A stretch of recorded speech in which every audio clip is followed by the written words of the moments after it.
There's no way you can make merry in Africa without food.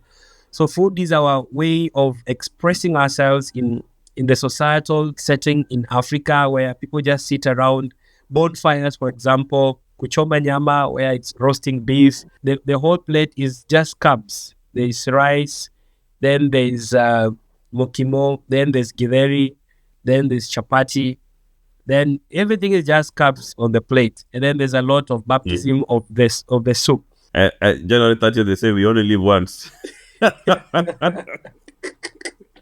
January 30th, they say no, you only live once.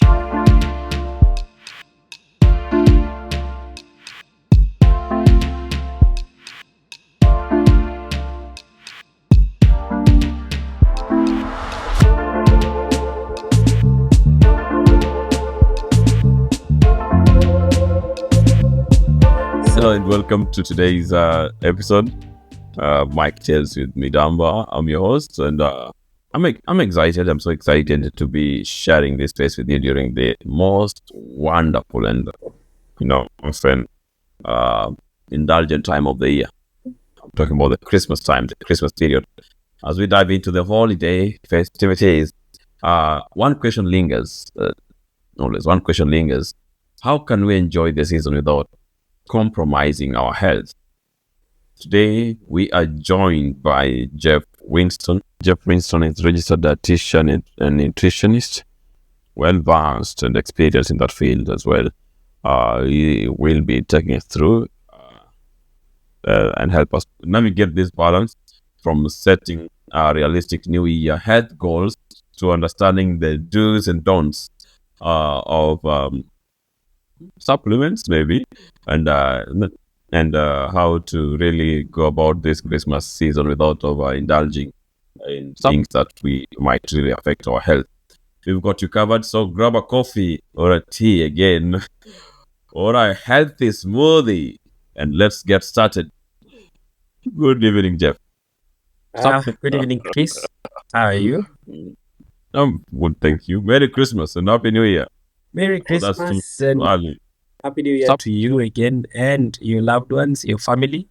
It's a festive season right here as well, and it's that time of the year. And good to be here. Maybe you can introduce yourself. I think I might have again messed up with your credentials.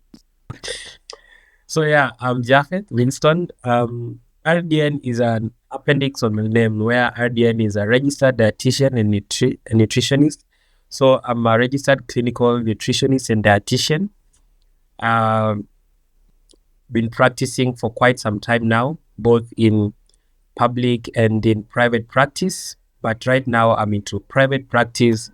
I'm at Placid Nutrition Center, which is an nutrition center based in Nairobi here, State House Road, State House Crescent to be specific.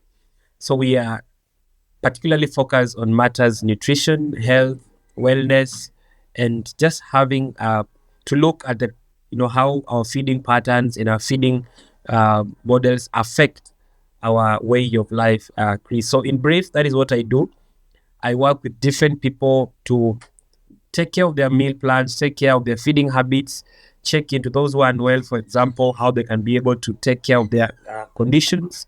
Of course, using food as a therapy. Actually, dietetics is using food as a medical therapy, how we can be able to use food to ensure that we incorporate care for a sick person under medication, under clinical care, and the like. Of course, not just for sick people.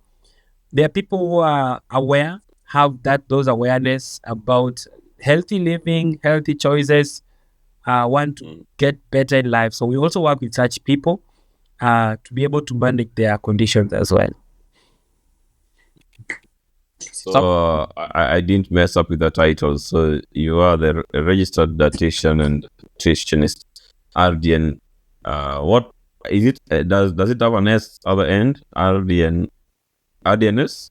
No, there's no S unless you want to add for. Oh. There's none. Oh, sorry, I'm confusing that. There is another abbreviation like that over here, RDNS. I don't know what it stands for, but it's also in the medical field anyway. Now, holidays bring family together. Uh, the gatherings, rich meals, and a lot of joy, but also temptation to overindulge. Maybe today, this particular moment, if you can explore uh, how we can still enjoy the treats while being mindful of our health.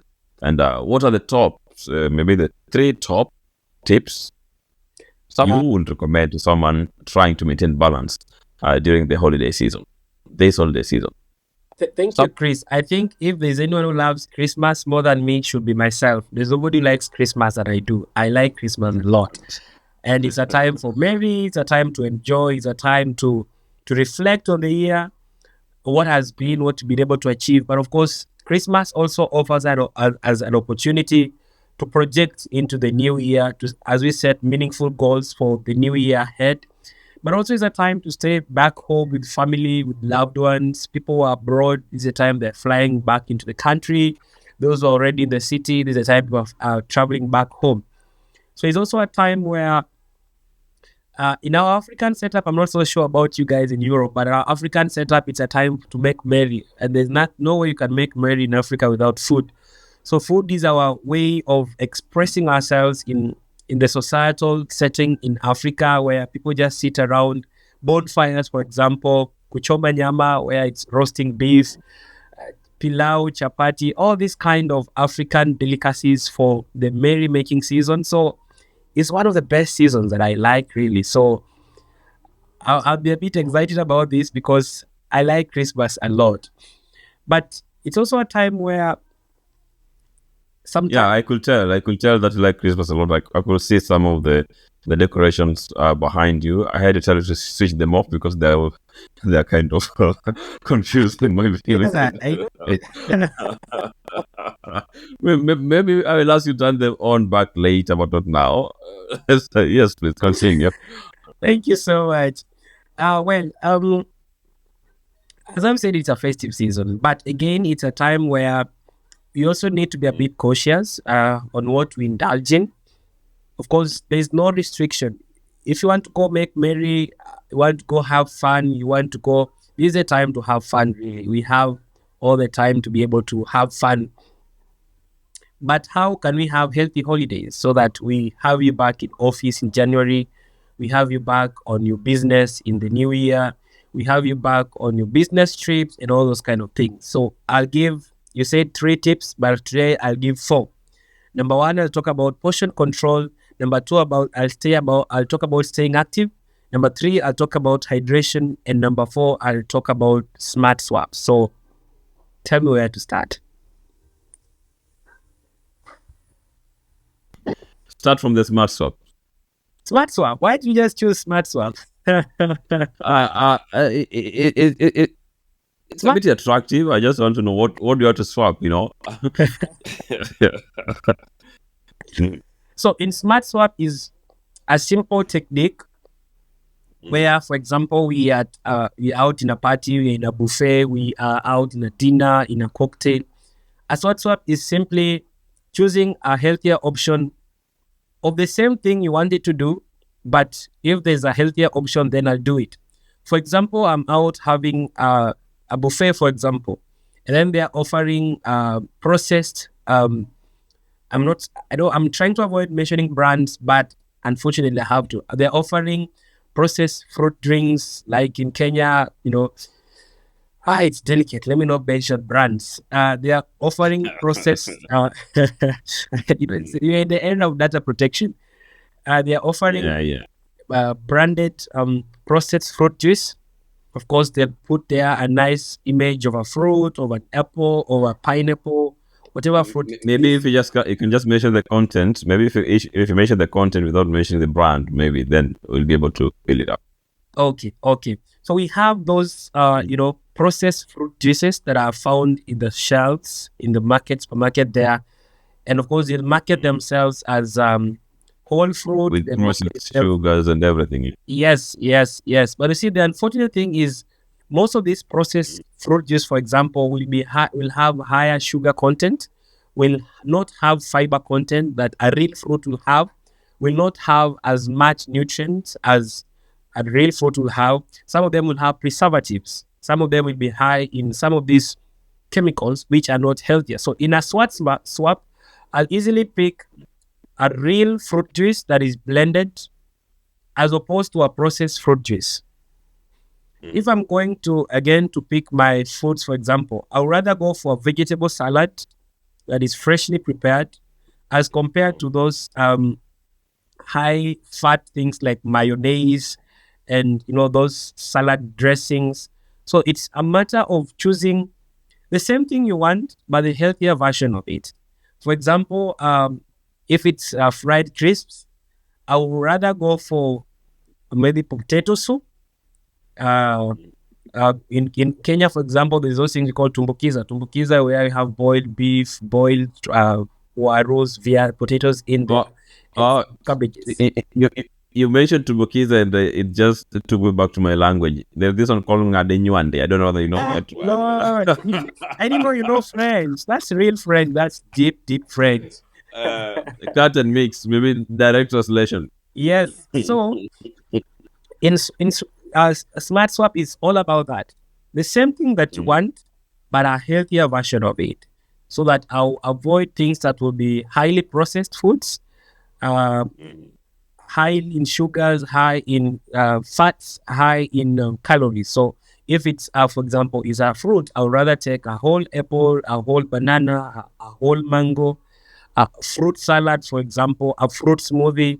So you're just watching around eating healthier, but the same thing that you wanted. So avoiding sugary salads, sugary desserts when you're going out for that drink. So that is our tip number one. Do a smart swap. A smart stuff. All right, let's go to the second one you mentioned. I'm sure you forgot the second one. Yeah, the smart stuff really swept me away. So, So as apart from smart swap, we also have three other tips that I wanted to give. Number one, in the order of mentioned, was number one that mentioned about portion controls. We have come away from the period of condemning foods. We are talking about there is no bad food really.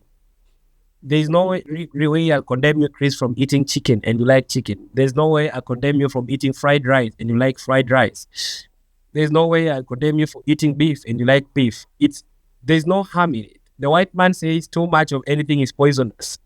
So the trick is in moderation. So whatever you indulge in, then this is the time you want to do moderation in it, so that you don't overindulge in whatever you're doing. So if you're doing so in portion controls, you're just mindful about how much is enough, so that when you're serving, for example, your meals during festive seasons, then you just serve whatever you like, whatever you enjoy, whatever you love indulging in. But just be mindful about your portion servings. You just or don't overdo, don't overindulge in whatever you are doing. In African setups, we are asked a question like, "Do you live to eat or eat to live?" So you get yourself in that situation. Are you just there to eat and eat? Are you able to tell your cues like, "I'm full"? Do I eat to finish the plate or I eat to feel full? There are people who just eat and eat and they don't know when to stop. So it's important now you do portion control, where you are able to tell yourself when and where to stop. Tip number two that we're talking about is on portion control. Portion control simply means that you're able to enjoy the kind of foods that you want. It doesn't matter the kind of food that you need. You like your fries, you like your chicken, you like your fish, you like your beef. But the most important thing is to watch the portions. Like, don't overindulge in whatever amount of food that you are doing. And to do portion controls, number one, you want to check on utensils you're using. For example, you want to choose smaller plates, because for us, for example, in an African home setup, they will always feel bad when you don't fit, clear up everything on your plate. So one thing you do is like use smaller utensils to serve, so that you'll serve less.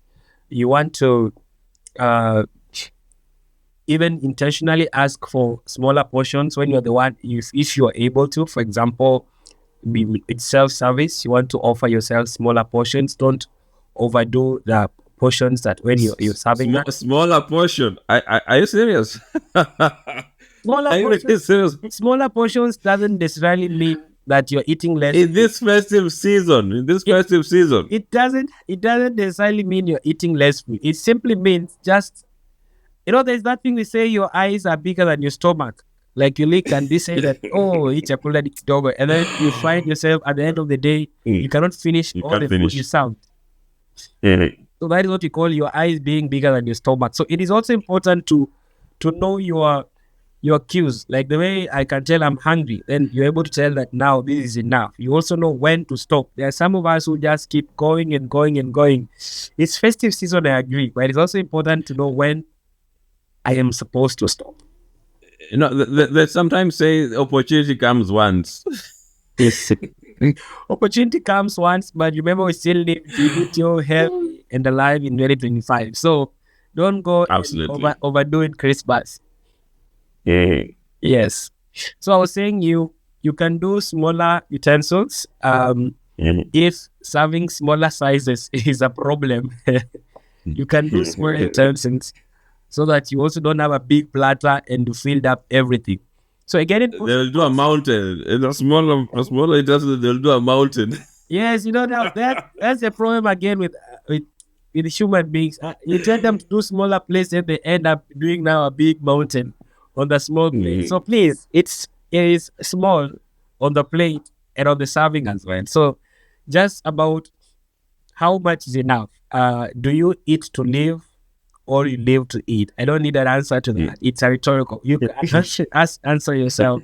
So it's important also to keep yourself within those confines.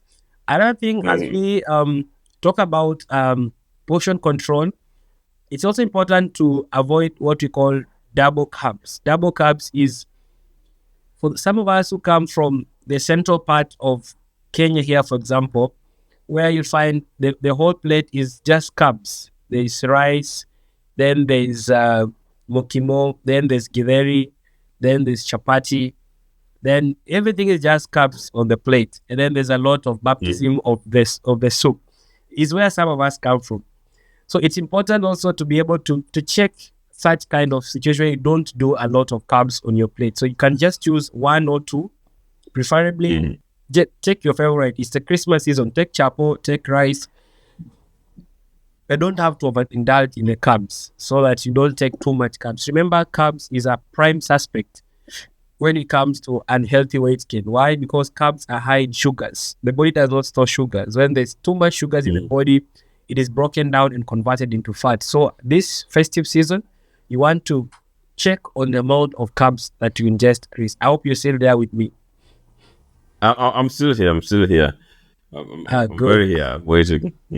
Yeah. So just to hear about portion controls again, you also want to think about what we call give yourself some seconds before you do the second serving. For example, I finished my small plate that I was serving in. Then, before I rise up from my seat to go do a second helping, then why don't I indulge in a story? Pick up a story with a brother, with a relative, with a friend. Those few seconds, Mhm. many times they have some psychological effects on your brain. Before you notice, the urge to go add a second, a third helping just disappears. So it's But the important that problem you is take. the problem is one with that. You will be looking at the direction where the food is and wondering, hey, it's getting done. I need to really go back there. If your That mind is is set what on going back, definitely go back. that is what brings us to the third tip. Stay active. Incorporate. Our third tip here is stay active. Incorporate Mhm. physical activity in your Christmas plans, in your Christmas activities, so that I'm able to rise from my seat, go shake a leg. I'm able to rise from my seat, go skip a rope. I'm able to rise from my seat. In Kenya right now, Mhm. watu wanaanguka nayo. You are able to, go do something away from the table Mhm. so that just don't sit at there piling and piling and piling and piling food and filling up. No, you're able to also Mhm. incorporate fun physical activity in your Christmas. eating festivities. So our third tip here is stay active. Try as much as possible to find some fun activities in, if it's a party, if it's a family gathering, if it's an outing, if it's dinner, then find clever ways to incorporate some physical activity in your whatever setup that you're having. I don't know, Chris, if you are to have a dinner, what kind of fun activities or physical activity you're able to incorporate in your dinner? Uh, I think based on the goals that sometimes we do set and we don't meet, probably most of us will be stick to will get stuck on their phones to push time and but mostly I will have a story to tell, share some kind of insights about daily living and talk about the season as well. But anyway, that brings me to the next question, Jeff. We know the new year is the perfect time for a fresh start. And many of us do set ambitious goals that sometimes we don't last past February. Sometimes we want to lose weight. We say, I will start by cutting off sugars. I will start by cutting off carbs, and I will see ways of reducing and taking a lot of water. Blah blah blah. And some of these ambitious goals, they don't go past February. I don't know. Are there some of the strategies for turning these resolutions into sustainable habits? For example, why do so many people struggle to stick to their new year healthy goals? Chris, the easiest way to summarize your question is why January 1, gym is full. January 15th, it's half full. January 20th, it is somewhere quarter. January 30th, everybody is lost. The gym is empty. Same thing for January 1. January 30th, they say we only live once. January 30th, they say, no, you only live once. Actually, only once. The phrase changed. You no longer say you live once. You should ask me the new phrase. What's the new phrase? What's the new phrase?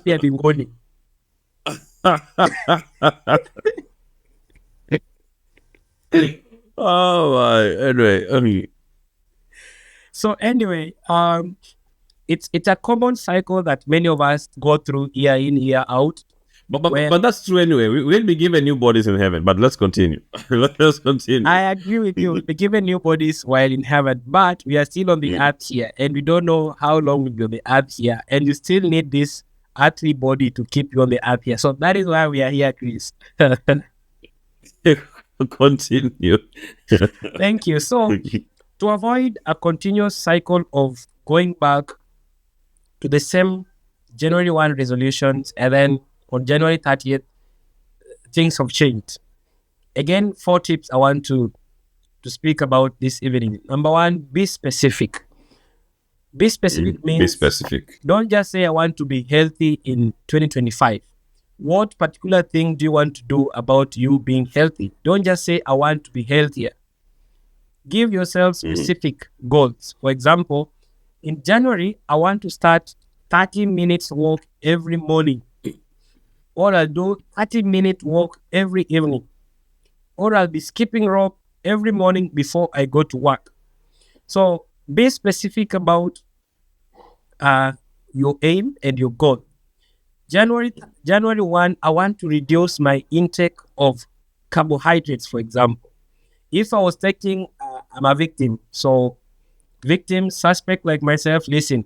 If I was taking 4 chapatis in 2024, then Christmas is the time to finish eating those 4 chapatis. Then in January 1, I'll say, I'll reduce my chapati intake to 2. So you are specific about your goal and your objective. So you just don't say, the next year I want to be healthy. So that is tip number 1. Be specific about your goal. Number 2, break down your goals into smaller, manageable steps. Many of us will just rush into the gym and then on January 1, really. Then January 2, you are having cramps like hell. Your muscles are paining, your joints are paining. Why? Because you're pushing yourself too much. Then start by having smaller, achievable goals. So I can start by doing push-ups in my house. I can start by going to YouTube and playing Zumba dance on my smart TV and following the instructions and the cues on the smart TV, the Zumba dance. They have all these simple home workout sessions. So these are smaller, achievable, still driving you towards your goal, but broken down into smaller, achievable, manageable goals. Then before I transition into gym, then the body has come back from that festive mood, from the relaxed mood that you're having, sleeping up to 11 a.m. or 9 a.m., then you're slowly reintroducing yourself into the workout sessions. Number three tip is stay accountable. Staying accountable simply means share your goals with somebody. You can have a workout partner. If you're married, for example, it can be your spouse. If it's a colleague at work, you can form a accountability partner with your colleague at work. You can form an accountability partner with your brother, with your friend, with your sibling, whoever. So have somebody you're accountable, and preferably somebody you are having similar goals with. If we all want to attain morning walks every day, then I look for somebody with a similar intention.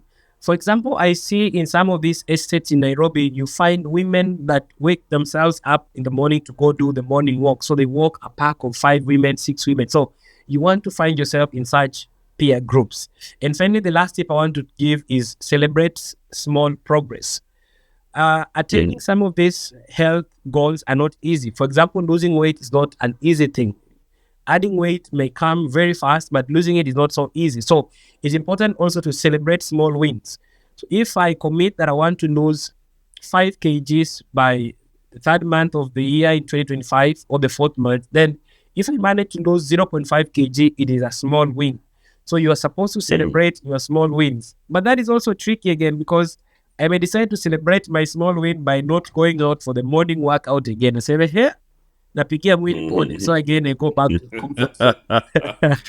Uh, So celebrating small wins may mean a simple thing as, just appreciating yourself, rewarding yourself with a bar of chocolate, for example. Just small things to keep you motivated. You say, I've denied myself. If it's chapati, for example, or with soda, then I can reward myself with a cup or a glass of soda. Just it is the good work I've attained in the month of January. Let's look forward into February and see what February offers. So those are the 4 tips that I wanted to give us that can push us to avoid the cycle of continually setting January goals and not achieving them. So number one, be specific, break down your goals into manageable steps, have an accountability partner, and then finally celebrate small progress. Whatever progress is progress. There's a white man who said, if you can run, run. If you can walk, walk. If you can crawl, crawl. But whatever you do, keep moving. Yes. keep moving. Now, how can someone bounce back if they miss their targets probably early on? And do you recommend tools like fitness app or planners to help people stay on track? In an era of technology and advancement in technology, then some of these things come to us as fitness partners, really. Yeah, they are more of a fitness partner. We have generation where we have smartwatches. I don't have a smart one today. It's a manual one. We have a generation of smartwatches. Yeah, I got one. Now you see at least you're already setting goals for January. But do I say? Please just tap on it. We want to see your steps for today. Now that you have it, It's not showing. Okay, wait. Let me just find it. I got you. Yeah, I don't know. Okay, it's not showing. Let's Yes, I touch it can today. see. Yeah, it's showing now. Sure. I only did around 149. I think I have not worked today. I don't know. Okay. 149,000 steps, or 140. Yeah, 149. 114. Can we just continue, Jeff? So in fact, some of these devices and gadgets like a smartwatch, these are some of, remember we mentioned about having an accountability partner when you're setting goals for January. Then some of these gadgets like a smartwatch, these are basic things that I want to look into acquiring into the new year, so that I have a smartwatch, for example. Then I set myself objectives. For example, I'm targeting 8,000 steps per day, or I'm targeting 6,000 steps per day, so that this becomes now my accountability partner. Then even the good thing with this, the smartwatch can be able to be linked with your device. For example, if it's a phone, they're able to give you an analysis of how many steps you're supposed to achieve. If I did 8,000 steps, how many calories did I burn? Smartwatches again able to give you, for example, your heart rate, your pulse rate, those kind of things. So you see that the more you move, then it's able to moderate and balance your heart rate, your heartbeat, your pulse rate, and some of these other things. So in a generation of advancement in technology, in medicine, and AI, then some of these tools are important to incorporate into the New Year resolutions, and not just incorporate them for the sense of having a trendy smartwatch. No, use them, make them accountability partners. So don't just come with 149 steps. 149 steps is just if you're having a mansion, if you're having a mansion in Sia, that is just the steps from your bed to your master. I'm gonna check the settings. Probably that's all. Those are not my steps. Now, with all the rich food and irregular schedules, it is no wonder nutrition often takes a hit during such times, the holidays. I don't know. Probably if you can take us on ways of identifying and tackling these challenges. For example, what are the most common nutritional mistakes people do make during this festive season, and how can someone recognize the holidays they are not getting the nutrients they need the holidays? Probably there's the last question on that. If you can drop them up together, is what are some of the simple adjustments people can make to improve their holiday nutrition? I don't know whether they capture all of them. I'll combine your questions in one. Number one is the simple nutrition mistakes that people do. Remember, during the holidays, many people tend to struggle with, number one, maintaining their healthy weight, for example, maintaining healthy diets, maintaining, sorry to say this, there are people who wake up with hangovers forever from December 1 to December 52. So it's also a time where you can ask for me how to maintain hangovers as well. This is a time where don't ask me how I could it be the reason why people say January never ends? Like they're on the 30th day, the 56th day of the month of January on the 20th. I don't know, something like that. Anyway, continue. Because of some of the mistakes of the month that are just ended, you've been a party animal the entire time, so you're having consistent things like hangovers. And there are people who clear hangover by drinking more. When you drink more, the hangover goes away. It doesn't go away. You go back to the drunken stupor. So when the alcohol levels get low, and then again the hangover sets in. So it's a continuous cycle of getting drunk and drunk and drunk to deceive yourself as you're taking away the hangover. So those are some of the nutrition challenges that we experience during the festive season. There are people who will be able to skip meals. There are people who will just be feeling sluggish and tired because you partied the entire time.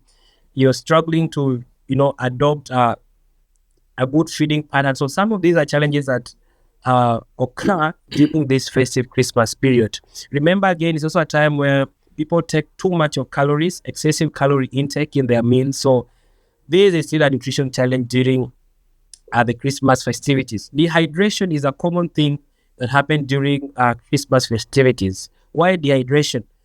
Lord, people think like I'm being sent to attack people who drink alcohol. I'm not attacking anyone. Remember, when you overindulge again in alcohol is what you call a diuretic. Diuretic means it takes away water from the body. So it leaves you feeling dehydrated and not having enough water within the body. So these are some of the things that you may experience after the festivities. So it is important that you address some of these challenges at the earliest onset of the year by, for example, hydrating. Hydrating simply means taking enough water for your body. It's recommended, WHO recommends at least 6 to 8 glasses of water a day, standard glass 50 ml, so that you're able to take just enough that you need. Another challenge that you may experience majorly when the year starts again, remember January and if you're in Kenya here, for example, what we call is in January, where now you've spent everything on the festivities, then there's not enough to spend in January. Of course, there are also other responsibilities like parents paying school fee, rent, and all these obligations that come at the start of the year in January. So again, maintaining a healthy meal in January becomes a challenge. Now, everybody, when you were kids, you're being touted that cabbage is just watching you, uh, ravaging all the chapatis and the beef. Cabbage is just looking at you. So it's also a challenge transitioning from the festivities to starting to eat healthy again in January. So it's important also to take care of that at the start of the year.